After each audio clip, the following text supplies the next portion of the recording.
from Big Bear, California.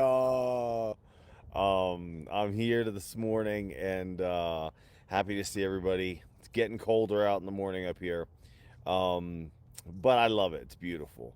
So, what I want to talk about today is one of the most underutilized and undervalued tools that everybody has at their disposal, and really very few people actually use to make you can make leaps and bounds in your financial life, and that is a proper workable financial plan. All right. So a lot of people talk about financial plans and a lot of advisors talk about financial plans. And most people think, well, the benefit of a financial plan is it tells me how much I need to save for retirement and it tells me how much I have to save to do that. But it actually does a heck of a lot more than that. Because what you're able to do in a workable financial plan, it will also sort of give you a heads up, believe it or not, when the market's been running for a long time, either in the up direction or the down direction. And it can actually help you to make adjustments to your investment portfolio. So a financial plan is more than just how much you save and how much you need for retirement, but it can also tell you when the market's gotten away from itself. It'll keep you adjusting that portfolio. So it can help prevent the two worst possible emotions when it comes to investing your money, and that is fear and greed. And a lot of times with a good financial plan, you can identify some waste. Now, I will tell you that my personal belief, I read all this stuff about people buying Starbucks coffee and whatever. I do not believe that that is the biggest hindrance to people being financially successful today. I think the biggest hindrance to people being financially successful today is the cost of a home versus the income. The gap in that area has grown so large that I think a lot of people are genuinely strapped. I don't know that your bagel or your coffee is the problem. All right, you look back at when my grandfather bought a house. I think he paid 43,000 for his house. This was in the early 70s, maybe late 60s, something like that. But he paid in the low 40s. This was in Pittsburgh, Pennsylvania, so we did have a steel boom there. So I think the average steel worker was making more money than most around the country. But his annual salary was 52,000. He paid 43,000 for his house. His annual salary is 52,000. I think the mean is 60 some thousand a year, and maybe it's 70. It makes no difference because the number is so skewed now. The average home price, I think they say, is 350. I mean, it doesn't matter. It's so far out of balance that probably is your real problem. But that does not change the fact that a good financial plan will help you get to where you're going. So let's talk about the components of a financial plan, because the first thing you have to do if you're going to do any good workable plan is you have to have good information. You don't have to go crazy at first. You really, really don't. I have a course on this, and you need to know what is your income, what are you able to save, how do you know what you're able to save? A simple budgeting worksheet. How much do you make? How much are your expenses? How much is left over? Right? Because I'll tell you, saving is one of those things that, I go back and forth with how much you should save versus how much you should spend. There's a balance, and I'll explain why here in a second. But when it comes to saving, the first thing you have to do is just change the habit of not saving anything. I mean, really, if it meant $25 a month, by breaking the habit of never saving money, I understand if you're strapped, but everyone can find $25 to save each month, right? If you break the habit of saving, then saving will become part of your life. Now, I will tell you, I was a financial advisor again for over 2 decades, and I worked primarily with retirees. They were the people that needed me most, and I can tell you something. There was two types of people in this world. There was the type that looked at the expense side of life, and there was the type that looked at the income side of life. The people that looked at the expense side of life and they saved really well, they missed a lot. They didn't do a lot of things. I mean, they would have, $3-5 million left at retirement. They're 80 years old, and they're still saying, hey, should I take this trip? I want to leave money for my kids. And I have a sad bit of news when it comes to that. Most of those kids spent whatever they inherited, it was gone in 18 months. I don't know the statistics behind it. I can tell you. I had a couple that inherited 3.8 million. They went through it in like 14 months and they acquired massive amounts of debt while doing it. So I'm not telling you don't leave anything for your kids, but what I am telling you is that your primary function is not to figure out how you save and scrimp your entire life so that you're leaving them as much money as possible. Now, when it comes to the savers, their financial life was not rocky. It was not very rocky. They didn't do very much. They drove very modest cars, and I'm not telling you you don't need to. There's a lot of people that just aren't car people. Driving a modest car makes the most sense. But they missed a lot. I can tell you that without hesitancy. They missed a lot. Now, the spenders, the people that looked at the income side, they were always, how do I make more money so I can do what I want to do? And God bless them. I love that because I think this life is to be lived. I've said that, and I will say it probably every single time that I'm running a live session. The problem was they did have a lot of peaks and valleys. A lot of peaks and valleys. When it was good, it was great. But when they got into a money crunch, there usually wasn't anything sitting there to protect them. There just usually wasn't.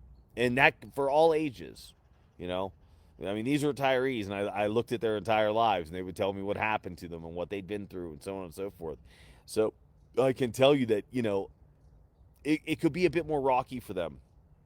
I would say they had far more experiences, and they did a lot more things, right? They went a lot more places. They experienced probably a lot more than this world had to offer. My advice is this: you don't want to be either of those people. You want to find a middle there. You want to find a middle where you say, hey, I'm saving, but I'm not going to sit here and worry if I'm taking a vacation each year. Of course I'm going to. I'm not going to worry if I'm buying my kids hot dogs when we go to this event. Of course I am. But I think there needs to be a middle ground there. Okay? And a good workable financial plan can do that for you. It can help you establish a balance, because the other part of a financial plan, once you've set your budget and you know what you can save, the other part of a good financial plan is the investment plan you put in place. And if you're new at this, the very first investment plan you're going to put in place is going to be based on asset allocation, right?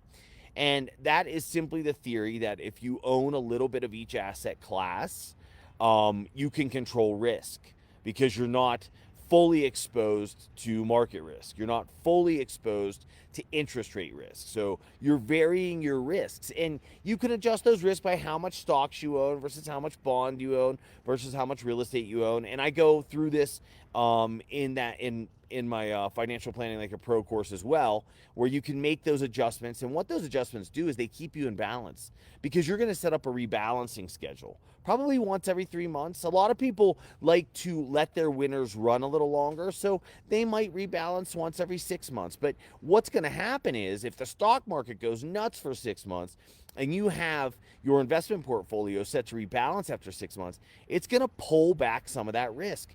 That is the same thing as capturing gains. So it's going to prevent you from allowing yourself to get greedy. It's an amazing thing. It does the work for you. A good financial plan does the work for you. The other thing that it does, the stock market, the bond market, the economic markets of the world have their problems. They're like storms. I used to tell this story a lot when I was a financial advisor. It was that if you imagine that you're a pilot and you're flying from New York City to Los Angeles, for example, a pilot doesn't set their destination in New York to Los Angeles. If he did that, many times he would look down and he would see Canada. Other times he'd look down and he'd see Mexico. And then sometimes he'd be plumb out of gas and he'd be looking down over Denver. So what a pilot has to do is they have to vector. Vectoring just means they move around storms. So a storm pops up in Ohio, he has to go a little south. Well, now the fuel tank's a little low, so he has to stay on a southern route. And he makes these adjustments. And what those adjustments do is they make sure that he lands in Los Angeles. So if you have an idea of the age you want to retire, how much money you want to retire with, and what you want your income to be when you retire, and how much money you want to leave to your kids, you're going to have some sort of a map so that you can vector around storms. So for example, the stock market gets in big trouble and it's falling for 6 months. And of course, the media is telling you the world's going to end and run for the hills. And there's a lot of the talking heads, and I won't get into it, but sell, sell, sell, and all this stuff, which is really just, he's just a media personality. I doubt he knows much about actual investing, or he's not interested in sharing it with you. It's one or the other. The gentleman I'm speaking of, said that you should sell everything you own on March 6, 2009, 3 days before the bottom, right? So it'll prevent you from doing that, though. You can prevent yourself from doing that, because if the market falls for 6 months, your allocation in stocks is going to have dropped. When you rebalance, you're going to allocate more money into stocks. You will do that naturally. You have just picked a bottom and you didn't even mean to. And you had no idea it was the bottom. So what a good financial plan does for you is it keeps your investments on track. And really, I tell people all the time, what I just described to you is all that your financial advisor does for you. That's what he does. That's it. And that's why it's not really necessary for him to look at your account. And he doesn't. I guarantee you look at it 10 times more than he does. He's going to look at it when you call. He's going to look at it if he has to do a quarterly review, which is mandated by federal law. And you can do that yourself in about an hour every 3 months once you have it set up. Which setup time? I mean, with my course, you're probably looking at 4 to 5 hours. You get on an hour or two with me, or maybe you want a little more time, you buy a little more time. I mean, the max setup time for this would be 8 hours. There's no way it would take you more than 8 hours. And then you'd have to look at about 4 hours a year. And you'd be in control too. And you'd be learning. And you'd be gaining education. It's a good thing. So what can a financial plan do for you? Well, first off, it can help you establish your goals. A lot of people don't know what their goals are. Oh, I have these investments. Everybody jumps to getting into investing. How do I time the market? How do I do this? How do I do that? And I teach a lot of those things too. Not from a day trading perspective, from a long-term investing perspective. How can you avoid bear markets? Beyond what I'm discussing here today. But don't run to how do I invest? How do I know when a bear market's coming? How do I know when to buy more stocks? How do I know if Apple's a good purchase right now? You can't run to that if you don't have a plan set up. You need to know what your goals are, because listen, there's a lot of people out there that take far more risk than they ever needed to. And they lose 50% of their money in bear markets when they didn't need to. But here's the thing. They didn't know they didn't need to. They had never defined their goals. They had never defined their investment plan because they had never created a financial plan. This is where you start, right? You can't start putting a roof on a house that you haven't laid the foundation for. So what I wanted to discuss today was exactly this, right? It'll help you set your goals. It'll put together a savings plan for you. It'll help you budget. Then it will show you how much risk you need to or not need to take in your investment plan. And it can also guide your investment plan. A financial plan, again, is the most undervalued, underutilized tool in every person's quiver. It doesn't matter how much money you make, as little or as much, it makes no difference. Everyone should have a workable financial plan. And so that's what I wanted to talk about today. So if anyone has any questions on this or would like to discuss this further, go ahead and DM me. If not, for now, I'm going to say thanks for joining me, and I'll see you tomorrow. And I hope you're enjoying these live presentations, and I hope you found this to be valuable. See you tomorrow.